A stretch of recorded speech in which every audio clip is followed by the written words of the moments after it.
Hello बच्चों, let's read the question. Question says that if the potential difference between the end of a wire of fixed resistance is double, by how much does the electric power increase? Okay, discuss करते हैं। तो यहाँ पे इस question का की concept क्या हो जाएगा?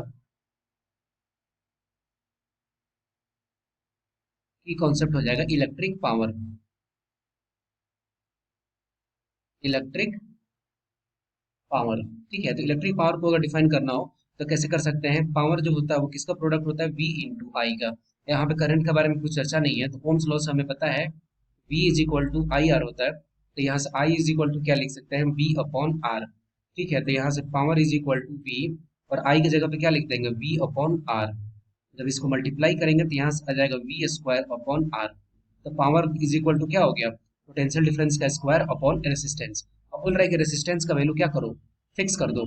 तो इसका मतलब कि पावर जो होगा वो डायरेक्टली प्रोपोर्शनल होगा किसके?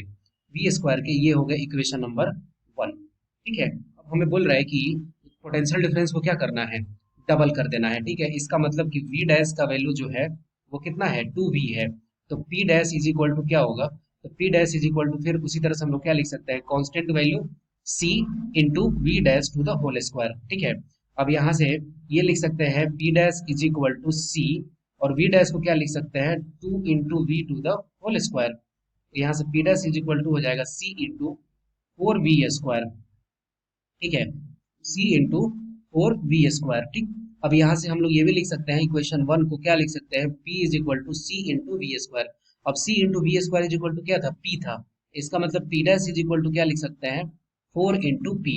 इसका मतलब कि अगर पोटेंशियल डिफरेंस को अगर डबल करते हैं तो पावर का वैल्यू जो है वो कितना हो जाएगा? पावर का वैल्यू हो जाएगा 4 times. 4 times. I hope you will be understood it well. Best of luck, thank you.